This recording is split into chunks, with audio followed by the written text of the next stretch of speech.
China $1 billion gold और copper mine को छोड़ के भागने वाला है।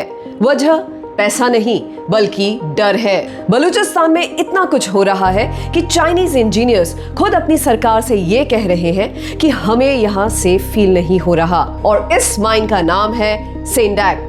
एज पर रिपोर्ट्स, बलूचिस्तान ने खुद को इंडिपेंडेंट स्टेट डिक्लेयर कर दिया है और वो यूएन से मांग कर रहा है कि इसे रिकॉग्नाइज कर लिया जाए। इस फ्री स्टेट की लड़ाई के कारण सिचुएशन बैड टू वर्स होती जा रही है।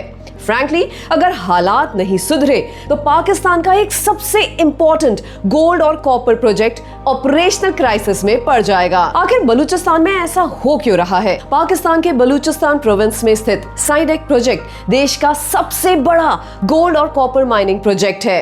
इस प्रोजेक्ट को 2001 से Chinese company metallurgical corporation of China यानी MCC ऑपरेट कर रही है। इसे डेवलप करने के लिए पाकिस्तान और चाइना ने लगभग $350 मिलियन का अग्रीमेंट साइन किया। ये प्रोजेक्ट सिर्फ पाकिस्तान के लिए रेवेन्यू का सोर्स नहीं है, बल्कि चाइना के लिए भी बहुत ज्यादा इंपॉर्टेंट है स्ट्रेटेजिक पॉइंट ऑफ व्यू से, क्योंकि कॉपर आज इलेक्ट्रिक व्हीकल्स, रिन्यूएबल एनर्जी और डिफेंस इंडस्ट्रीज के लिए क्रिटिकल मेटल बन चुका है। लेकिन पिछले कुछ महीनों में सिक्योरिटी सिचुएशन इतनी खराब हुई है कि मीडिया रिपोर्ट्स क्लियरली मेंशन कर रही है कि इसका असर सीधा इस प्रोजेक्ट के ऑपरेशंस पे आ रहा है। रिपोर्ट्स के अनुसार प्रोजेक्ट से जुड़े ऑफिशियल्स ने पाकिस्तान की सरकार को सिक्योरिटी और सप्लाई चेन को लेकर सीरियस कंसर्न जताया है। सोचिए, अगर ट्रक ड्राइवर्स ही हाईवे पर चलने से डर रहे हो तो डीजल, केमिकल्स, एक्सप्लोसिव्स और हेवी मशीनरी माइन तक कैसे पहुंचेगी? सप्लाई चेन में डिसरप्शन का मतलब है प्रोडक्शन स्लो होना,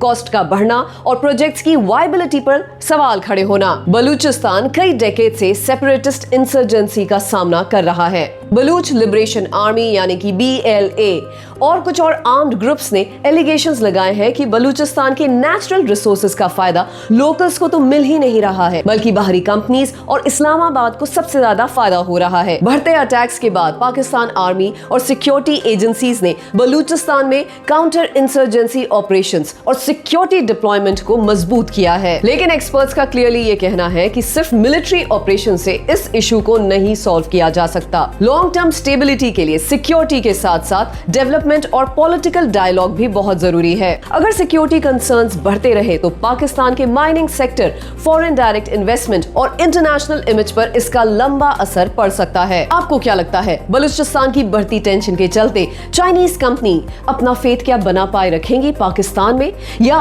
ये सारे प्रोजेक्ट्स रुक जाएंगे? Please share your comments. This is games of geopolitics. मैं हूं परागी।